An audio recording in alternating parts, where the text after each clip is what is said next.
Alrighty. So what's your name? Leota Almeida Carson. Alright. Where were you born and when? Lexington, Missouri in 1931. Okay. So, tell me a little bit about yourself. Well, I was born in coal mining town. My dad worked in the coal mines for years, and my cousins and uncles and everybody. And my dad made $1 a day. That's a big change. And I don't know what else to tell you. How many brothers and sisters did you have? I have one sister. She's 8 years younger than me. Her name is Viola. Yeah. I don't know. I just. Is that the only sibling you have?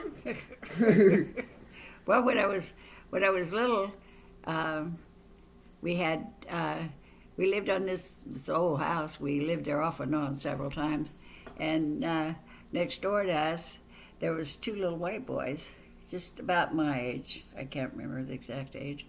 And then the third house over was a little black boy. His name was Billy. Yeah. And so we were good friends. We were always, playing.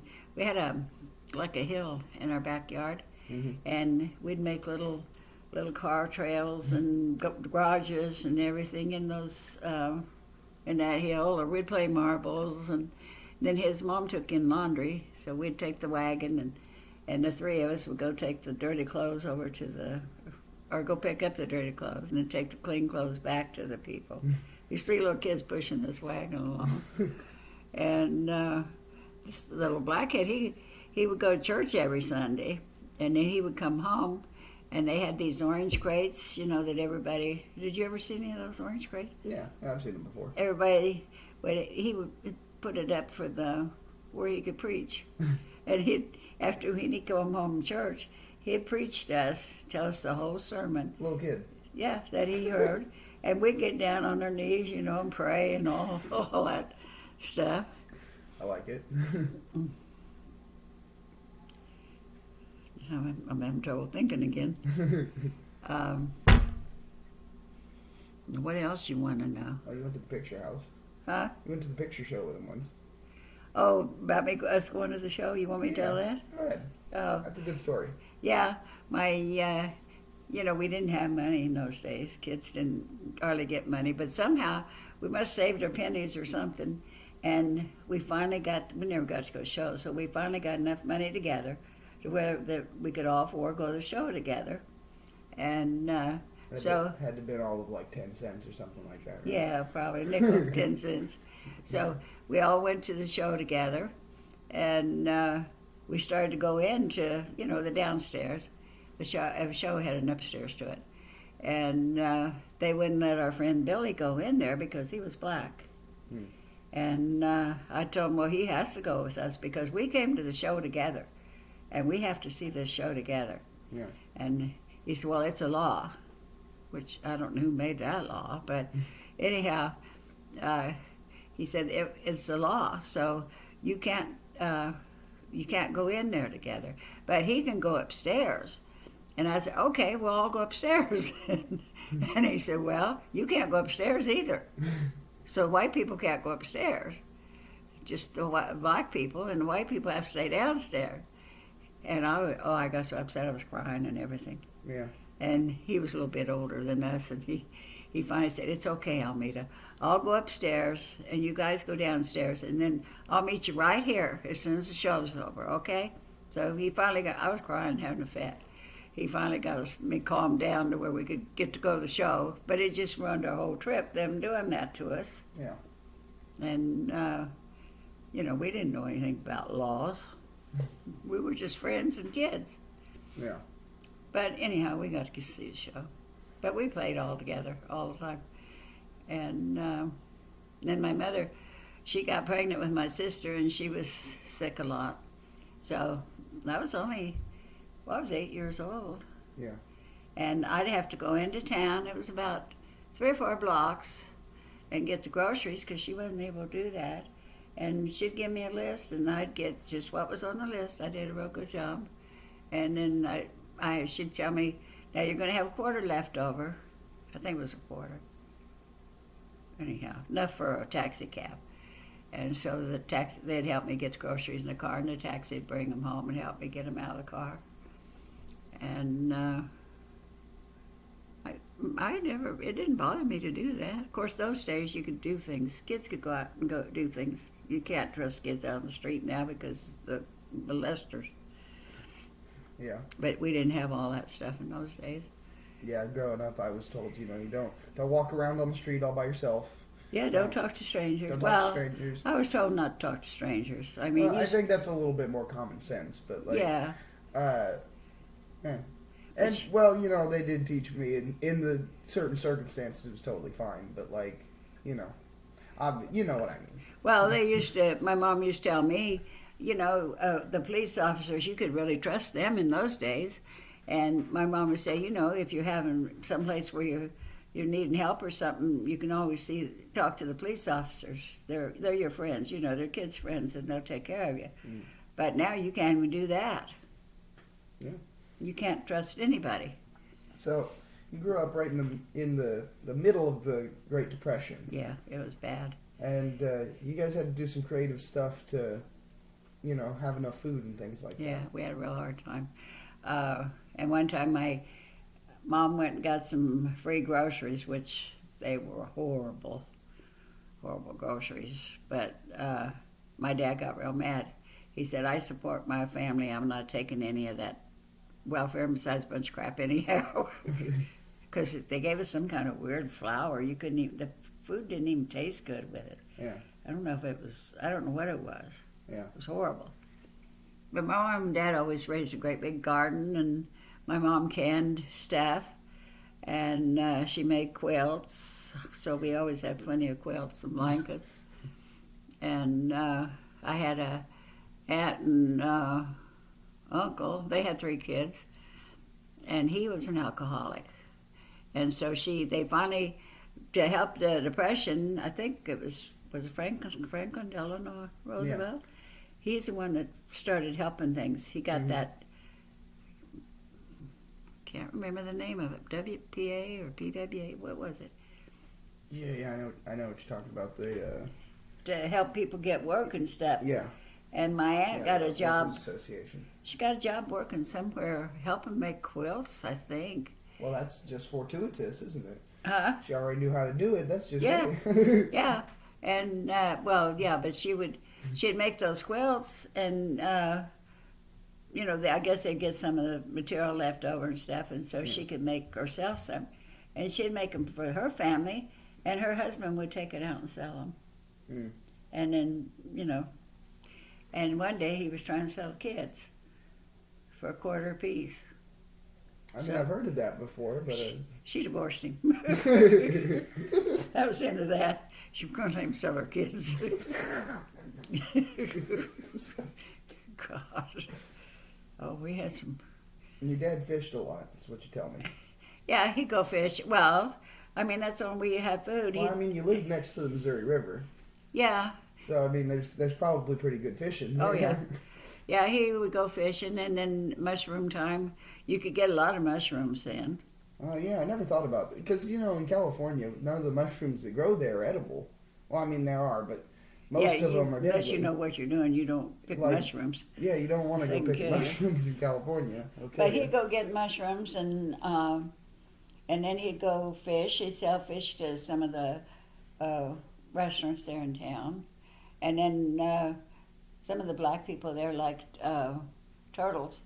And they'd sell some of it. Him and his friend, they'd go get turtles and fish and, and what they mostly had to do was get money to buy flour, lard, and sugar, and stuff like that, because they raised most of their garden stuff. If you had, like, we bought the great big cans of flour and lard, and, we bought flour in flour sacks, and then in those days, the flour sacks, you could make clothes out of them, because they were like regular material. And they buy salt. They buy all that stuff in big quantities. Mm-hmm. And then they had all the canned goods and everything to go with it. We never had much meat. to eat. Well, I think that was kind of a universal problem Except, at the time. well, rabbits and squirrels, which I wouldn't eat. Rabbits and squirrels and what else did they catch? I guess I like rabbit. Huh? I like rabbit. Well, I guess it's okay. very I don't like the wild taste in any kind of wild meat. You know. Fair enough. In fact, when I was little, all I ever wanted was bologna. I didn't want any kind of meat anyhow. You know, here's something I read. You know, rabbit is real lean meat. It doesn't really have any fat in it. Yeah. And so sometimes when people would go out into the prairies and settle, right? You know, they'd go and be pioneers. They would hunt rabbits for most of their food. Yeah. Some of those people died while intaking enough calories where they should have been able to survive because they weren't eating any fat. Oh. And then they weren't getting the right nutrients, so they'd starve to death while eating enough food. Yeah. Which is a really interesting thing. You can do the same thing with there's certain plants, you know. There were science experiments done My uncle used to make. about this. He'd make squirrels and put stuffing in them, you know, dressing like you do with turkey. That sounds actually pretty nice. I didn't eat the squirrel, but I ate the dressing. Well, to me, the squirrels and the animals, I didn't like seeing them killed. So I didn't want to eat any of them, you know. Yeah, yeah. But I think they did. I don't know if they had wild turkeys there in Missouri or not. I can't remember. But they had deer, you know. They killed deer. We never had deer meat, though. I don't know why. Yeah. But the worst thing I remember the most was when they bombed Pearl Harbor. That was really bad. How old were you? That happened in 41. I was 10. Yeah. 10 years old. And we had to go get shades that covered your windows so they couldn't see any lights or anything. Yeah. Because I guess they thought we were going to get bombed or something. And so you couldn't have any lights on. And then they'd have those air raids go off. Mm-hmm. And if you were driving in the car, you'd have to stop and turn all your lights off. Or if you were in your house and all the street lights got turned off, everything got, I mean, it was just black. There was nothing around. One day we were coming home with my aunts, and we had to pull over and stop. And that was kind of scary, sitting there in the dark and the cold and wondering, are they going to bomb us? Yeah. But they didn't, thank God. And then they took all those Japanese people. People were trying to kill the Japanese people that were raised here. Yeah. So they had to build those concentration camps to put them in to save their lives, because otherwise people were trying to kill them. Yeah. And it wasn't much better inside the camp. So No, and they froze all their, you know, the one lady I knew, she was a real nice lady, Isabel. She, I don't know if they had to go. I think maybe they had to go to one of those camps because I think that they had been there for years, and they froze their money. Her husband was a gardener, you know, and they always save money, and they couldn't spend none of their money or nothing. But they got it when they got out of the prison. Yeah. Well, it wasn't really a prison because it was to save their lives. That's why they were put in there. Yeah. And we were going to have a show at high school. We were going to be Japanese ladies, and we, you know, had to wear the kimonos and do the little dance and stuff. So when that happened, they had to change it over to Chinese. They couldn't have the Japanese. It's a mess. Well, that, you know, I've actually seen a photo from the time. I believe it was out on the East Coast. It was a lady sitting on the beach, you know, sunbathing. And she's a Chinese lady. And she has a big flag planted in the sand next to a Chinese flag. Just so people would know she's not Japanese. Oh, yeah. No, they really were. They were trying to kill the Japanese. Yeah, I can imagine. And it was... Well, They weren't any... The Japanese that were there, they had nothing to do with it. It was the same thing with the Germans in World War One. You know, when World War Well, One happened, you know, there were a lot of German people in the United States. Oh, yeah. A lot of those people changed their names. They you know, they just pretended they were Englishmen or something else, Irish or... I think Missy's dad was part German. Yeah. I don't know if Ashley's was or not. I'm not sure. I know I got some German on my dad's side. She could be part German. Wouldn't surprise me. A lot of the German people were fair, real fair complected and stuff. Yeah. Well, I always thought I was Scotch-Irish, but then my sister sent off and got some of that information, and our grandparents, great-grandparents, whatever, they came over here from England, so we must be part English. Yeah. So, of course, you would be different. Yeah. Oh, I don't. I think I got a little bit all kinds of European in me. Actually, his mom and dad, she knows her mom and dad. Yeah, I know. She says she's mostly Italian. Oh, she did? Yeah. Oh, And my dad's mom is Italian, so yeah. well, there's that. so a lot of Italian. A lot of in you. Italian in there. Yeah, Ashley's grandfather was an eye doctor, and when they brought her home, she was only 2, and she couldn't see. Yeah. Raymond and Terry had to take her. Well, I told them, I said, you need to take her to the eye doctor. And they got her glasses. She's just a little tiny. She's only 2, these little bitty tiny glasses. But she was so happy because she could see. I don't think she could hardly see until then. Well, I think she's about half blind. Oh, her last time that I heard, the lens in her glasses were like the bottom of a Coke bottle. Well, Chris's are They're worse. so thick. Huh? Christopher's are worse. Oh, I didn't know that. Yeah, Chris's are like an inch thick. They're like that. Oh, I didn't know he had that problem. I know, he has real bad eyes. Hmm. I'm the only one with good eyes in the whole family. I'm like Ray. I have good vision. Huh. I didn't know he had. But he does so good in school, doesn't he? Well, yeah. It doesn't hinder him in Yeah, school. or I can read if he. Well, he wears glasses, he can see fine with the glasses on. Actually, I think I don't think they can make hers any heavier, any thicker. Yeah. Well, Vala's, she said her eyes are worse. She's almost blind.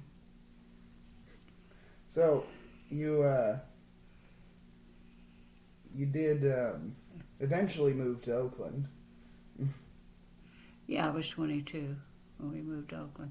So what made you move to Oakland? Well, your grandfather could never find a job there that would last. If in the wintertime he'd work on the summertime he'd work like on the railroad or the river, but in the wintertime the river would freeze over, and you couldn't work. And his parents moved out here, and he wanted to come out here, and they kept telling him, well, he'd get a good job out here, and so we came out here. I was so homesick. It was terrible. Yeah. But it gets real cold there in Missouri during the wintertime. Oh, yeah. Where's your butt up? You were telling me about trying to walk up that hill. Oh, yeah. Yeah. My sister and I were both pregnant. She was pregnant with her first baby, and I was pregnant with Geneva. And it was a big, tall hill, and it was just like a coat of ice. Yeah. I don't know how we ever made it up and down that hill without falling down. We'd have to go up there to the doctor's office, and her husband would go with us because Herb had to stay home with the boys. But he was crippled. He'd had polio, and he had a brace on one leg. He couldn't have helped us any.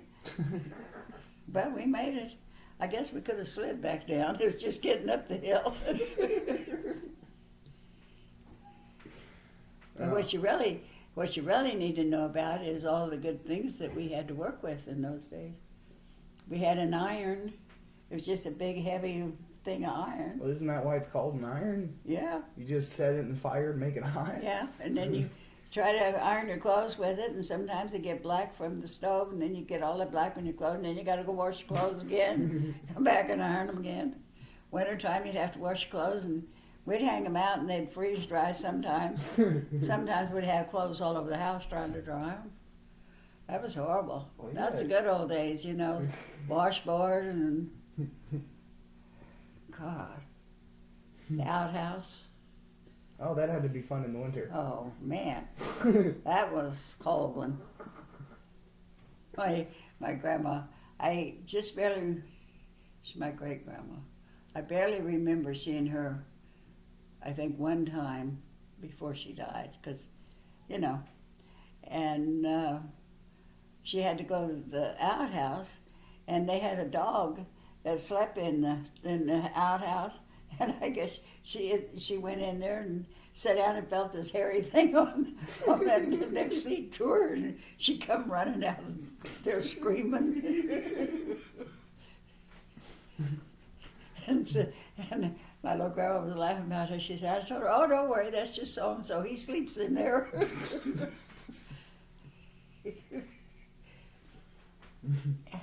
And my great-great-grandmother, she was a real tiny little thing. And she wore those shoes with buttons on them, you know? Yeah. And long dresses.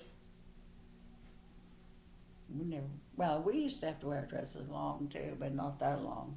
Yeah. But women didn't wear pants until, I think it was World War II. Was that when they had so much trouble with everything? Well, I mean, I imagine, a lot of women went to work during the war. I would Yeah, imagine if you're that's trying why- to work in a factory or something, airplanes. a dress could get in the way. Yeah. Or you're working with a That's machine. when women were allowed to start wearing pants, was during the war, And that was just purely, to work. Yeah, that And was then, of that was course- just pragmatism. You Yeah. need the pants because you'll injure yourself if you're wearing a skirt or a dress or something. Yeah, so. well, it was cold getting out and going to work too.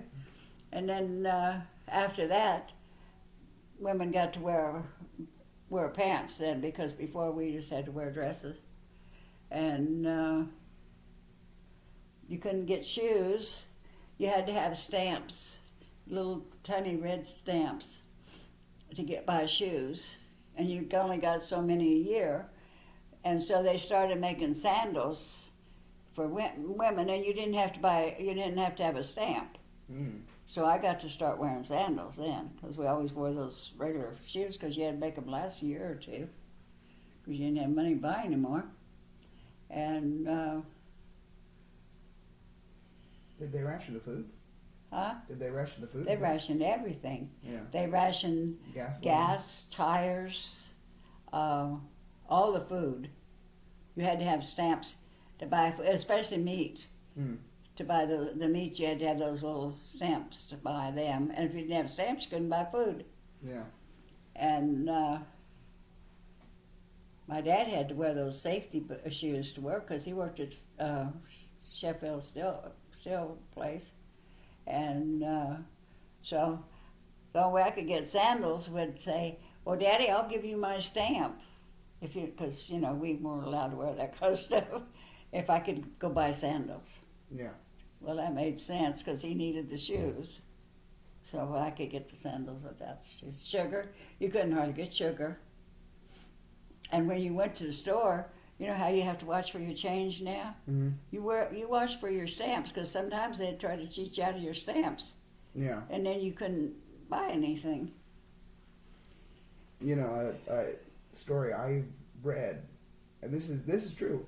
So during World War II in England, they had to ration the food too, obviously. Yeah. Because of the rationing system and a couple of the things they did, people became healthier because they were eating better food. They were forced to eat more vegetables and stuff Well, like yeah, that. And they made white bread illegal. They made it illegal to process flour into white flour because Oh. it takes away a lot of the nutrients. And so the only bread that was available was like heavy, coarse brown bread. And so everybody just got, like, the average healthiness went up because Oh. of the food. Yeah, we ate a lot of vegetables. And yeah, I can imagine that. 'Cause they raised- If all of a sudden you have to start eating mostly vegetables and, healthy bread, then yeah, you'd probably be a healthy person. Yeah. They had raised we had a great big lot next door to where we lived. And I guess they rented it too or something. Or maybe it went with the house. And they planted that whole thing full of, we had peas, carrots, green beans, okra, everything. Tomatoes especially, tomatoes, green onions, lettuce. Yeah. all kinds of stuff. And then what we didn't eat right then, Mom would can it, so we'd have it for the winter months. Yeah.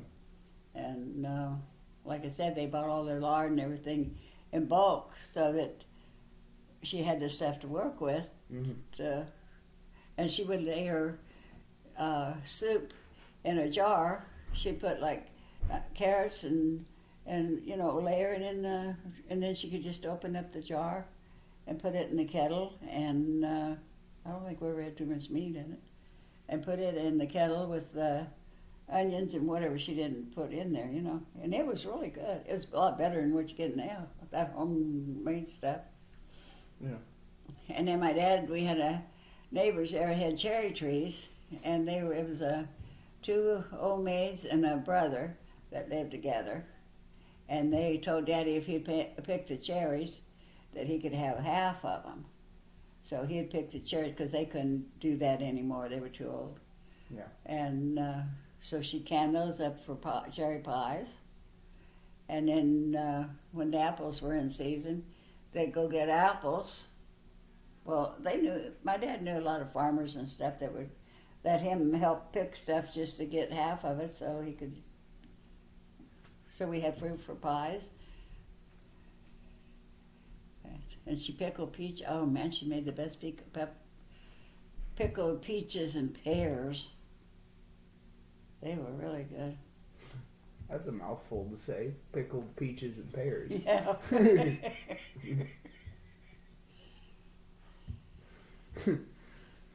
So, was your dad able to find like regular work? We had a hard time when the mines closed. We Because were okay as long as mines were open. We had an academy right by us, Wentworth Academy. Yeah, military academy. Yeah, and he got a job over there as my dad didn't read or write, and he got a job as a janitor there, and he made $25 a month. That's pretty good money. And our rent was $5 a month, so that gave us $20 a month to live on. Yeah. And I don't know if we had electricity there. Then my dad put the electricity in after we'd been there for a while, so I'm not sure if we had it then or not. Mostly had those old kerosene lamps, nice old antiques. Yeah, And we had. They still use those in a lot of places. I still have them at home in case we need them. Yeah, in a lot of third world countries, they really still use them for like their main light sources and stuff. Well, we used to once in a while when Missy was little, and just for the heck of it, Yeah. we'd set a lamp out and turn all the lights off, and just give her an idea of what it was like. Yeah, little gas mantles on them. Yeah. And we had those big long wooden matches that you light things with. Yeah. One time we got a Christmas tree. I think my dad used to go out and cut the trees there. Just go out in the woods and find one. I think so. I was pretty little. But anyhow, it was so pretty. And they had this new thing came out. My mom always liked to decorate. She really did good for Christmas. And they had to put the tree on the table because it wasn't a great big tree. Yeah. But they had these little candle holders. A new deal that you put on your tree. You clip it on the tree. Yeah. And so Christmas Eve, she lights the land candles on the tree and burns the tree up. And luckily my dad was home. He grabbed it and ran outside with it before it caught the house on fire. And I cried, oh my God, Santa Claus is not going to come now. We don't have a tree. Doesn't know where to put the presents. Yeah. We're going to have a problem here. We had a terrible time. And I squalled around, and so we only had 2 rooms, a kitchen and a living bedroom, whatever it was. And my mom was trying to calm me down, and my dad sneaked out the back door because they bought me a tricycle for Christmas. And he sneaked out the door and brought that tricycle in. And they pretended like Santa Claus came early, to get me to shut my mouth.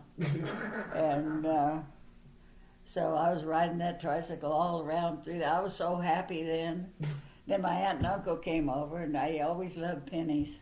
And they gave me this little purse full of pennies. Yeah. So I had a real nice Christmas that year. Well, I mean, a penny could get you something. Yeah. Well, candy. Yeah, and as a little kid, you know, candy is a very, very important thing. For a penny, you could get a lot of candy. Well, and, you know, it probably wasn't like there was a whole lot to be going around then. And It's not like you got candy all the time. my cousin and his wife, and they had 3 kids. Then my mom and dad and me and my little sister. How many is that? 5? 5, 8 people. Yeah. And you could go on one Saturday we'd be at our house, and next Saturday we'd be at their house. And you could go to the store, and you could, because you didn't have this stuff during the week, you know. You could buy like a nickel's worth of bologna and a nickel's worth of cheese and a loaf of real bread that you didn't have to make. Yeah. And then my cousin's wife, she'd always make hot chocolate, and my mom would make lemonade, well, in the summertime. Yeah. And we could eat all day off from that nickel's worth of bologna and cheese. We'd have sandwiches for lunch, and then we'd have enough left over for dinner. And we really had nice weekends then. Yeah. But they were still working in the coal mines then, too. Yeah. So probably for 30 cents, you could get a loaf of bread and enough cheese and bologna for sandwiches for that many people. Yeah. I mean, yeah, I've seen the price conversions and stuff from the old days. I know stuff was, well, it's not that stuff was cheaper. Money was worth more. That's what it is. It's that realistically the price of like milk has basically stayed the same since then, right? Yeah. But the dollar that you're using to pay for it is worth less now than it was then. Yeah. So it's you can't buy as much milk with the same amount of dollar. Just like, I think it was a quarter for a cab. Now you can imagine what a cab would cost. Oh yeah. And then we got the washers. Instead of the washboards. Well, that would be cool. And they had the ringer type stuff. You had to run them through the washer, carry your water in from outside, heat it on the stove, put it in the washer, and run it through that. And then you had to run it into a tub by the washer, and rinse them and run them back through the ringer. And all. That was a lot of work. Now you put them in there and push a button, and you're through. I mean, it's still better than using a washboard. Yeah. Oh, yeah. Because I had to use a washboard for a while.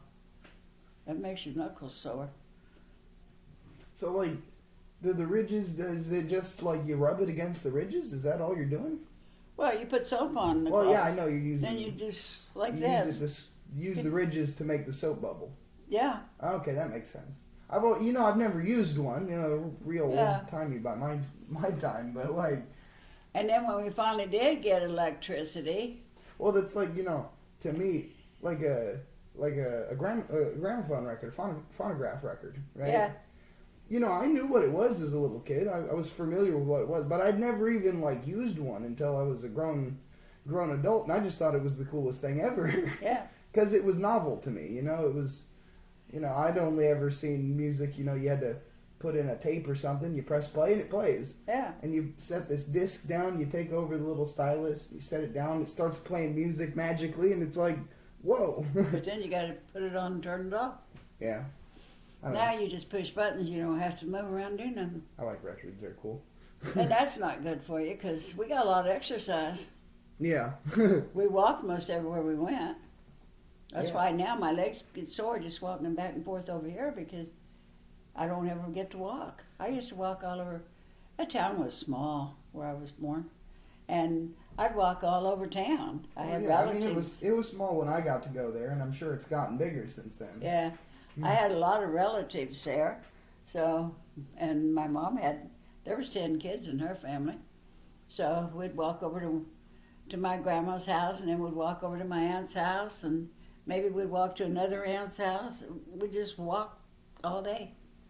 Yeah, you know, I still think it's quite funny when we were driving over that bridge, and you look over and you go, that's Henrietta over there. And we look up, there's like 3 buildings. Yeah. That's the town. That was a small town, a real small town.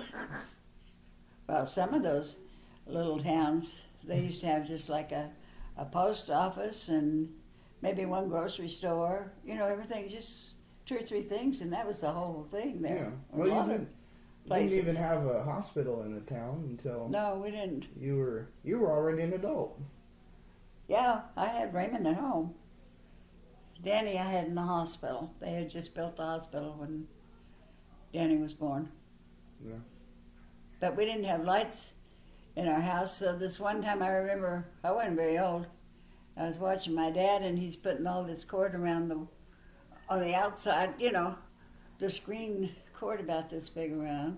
Yeah. And he put it around where everybody could see it. And then you run it across to the middle of the floor and you put this cord down and it's got one light bulb Yeah. in the end and it's got a chain. And so you can't hardly reach it. I mean, you can barely. And you get up in the nighttime, turn the light on, and you're going around all over the place trying to feeling around in the air, trying to find the light turned on. I don't know if it was worth it or not. And I was scared he was going to get shot because, you know, he'd never done anything like that before. But he did a good job. Yeah. And it was nice. Just that one light bulb sure beat that, because the lamp, everything was shadowed. Yeah. I mean, where the lamp was, but, you know, it was just... Yeah, if you were standing next to the lamp, it's bright. But it was just dark. Yeah. Oh, and we had a heating stove. Yeah, that's a thing. I think they don't replicate in movies enough. Is, you know, in the olden days when people had to use lamps, or even older when there were candles and stuff. If you were inside, it was dark. Yeah. You know, you could barely see. You know, nowadays we have real bright lamps, so we can see. Yeah, that's why Lincoln, remember, he had to sit and try to read by lamplight.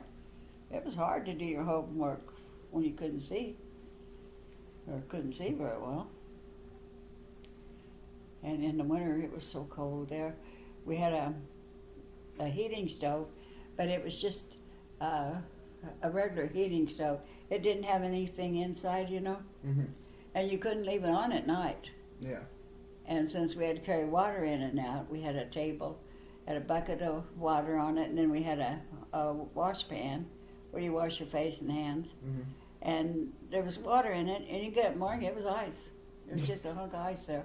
Yeah, It was that cold inside our house. I believe it. And then everybody had a water bucket, and they had one dipper. They kept in that water, but everybody drank out of the same dipper. Yeah. That was nasty. Yeah. But I didn't think anything about it then. Yeah. That's the way things were. I guess it was the law. That guy made me so mad.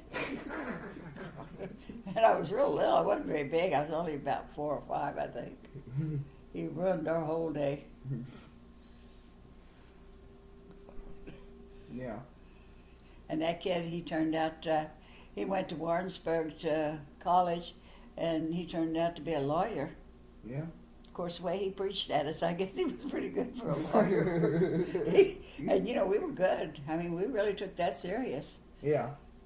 We'd get down on our knees, and every Sunday we'd go out in the yard. And, well, wintertime, but summertime, Well, then in the summer it gets real hot and humid there. yeah. Real humid. Oh, yeah. You take a shower and then walk outside and you're needing another shower. And it stays hot all night, all day and all night. Here it cools off, you know, at night usually, Yeah. or at least in Sacramento. Because, you know, And, the air doesn't want to hold the temperature. Oh, it holds it there all day and all night. You just don't get any rest. We didn't have any fans. We didn't have air conditioners. We didn't have TVs. First TV we got, I think I was about 16 before we ever got a TV, and it had one channel. Yeah. Just one channel was all. Yeah, there wasn't really a whole lot to be watching on it. No. I know they had one show that Raymond used to like to watch, and I can't remember what the name of the show was or anything. Only thing I remember is they sing something about eating goober peas. And that's all I can remember about that one. And then they had, my grandma lived across the street from the place where they stopped to fill up the train with the coal and the water, Mm-hmm. because trains ran on steam then. Yeah. And we'd sit over there and watch them put all that coal and stuff in there.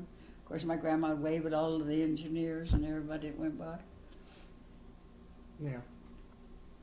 Did you get to go to school as a little kid? Huh? Did you get to go to school as a kid? Did I get to go to school? Yeah, as a kid. Oh, yeah. Yeah. We had schools. I know, but like, was it was it just like a small schoolhouse? Or? Not me. Your grandfather did. He went to a small one. Not me. I went to a regular school for the small, the town. We had Yeah. 2 schools. One Well, I for mean, one they had end 2 of schools. town, That's pretty impressive. and one for the other end. And then they built a real nice new school for the black kids, because they couldn't go to school with us either. Yeah, that was a lot too. And I never did understand that. Why, we were all people, why couldn't we do the same thing, They were mean, I guess. But we had a lot of black friends. They had one bar there in Lexington, and this older couple run it, black man and his wife. And they had, they sold beer and sodas, and those little cups of ice cream and candy bars and, just stuff like that. But everybody liked going there, and they Yeah. were the nicest people. We just loved them. People still went there, even though they were, I don't know, it was weird. Yeah, they seem to have a very interesting attitude about things like that there. Yeah. In Richmond, Lexington in particular. But now, these black people, they didn't have this, they didn't have that. They had a brand new school. We had an old school made out, I think it was made out of bricks. It must have been 100 years old. Yeah, 100 years old then. But the kids, they had to go past our school to go to their school. Mhm. And we'd all try to talk to each other and everything. It wasn't, like they said, it was a law. It wasn't the people or the kids. Yeah, I doubt the It kids was a cared. stupid damn law. Yeah. And that was all And I politicians. don't know who made that law. That was all politicians and, guys up Yeah. in government and stuff. Yeah, like the crap they have going on now. Same whole thing. Yeah.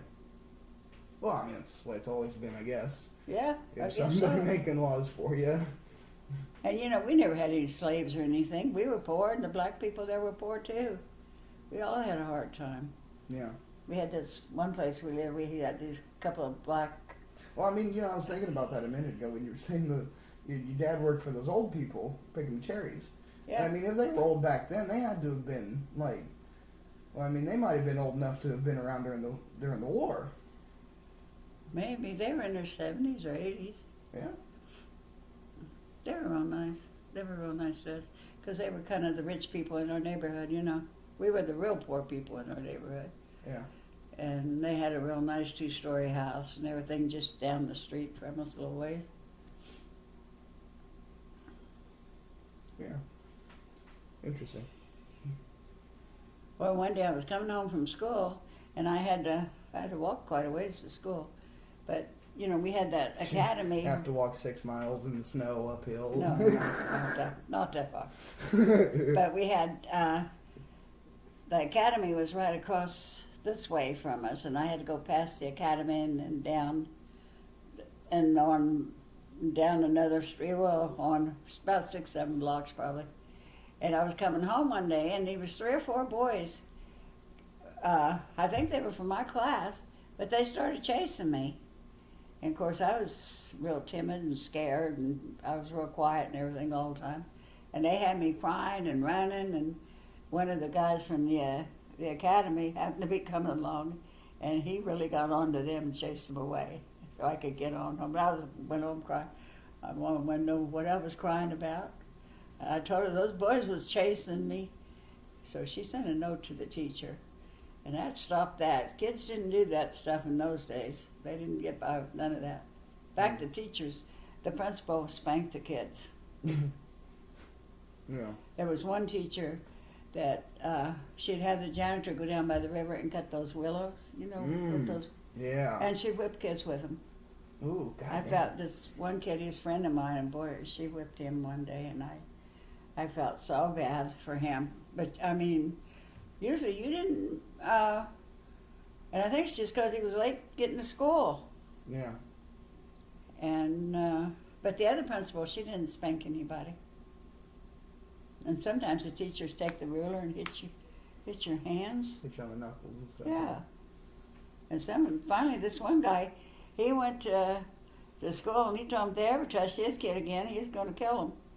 And they better keep their hands off him, his kids. And he started raising so much hell. That's when they stopped quite allowing them to be mean to the kids at school.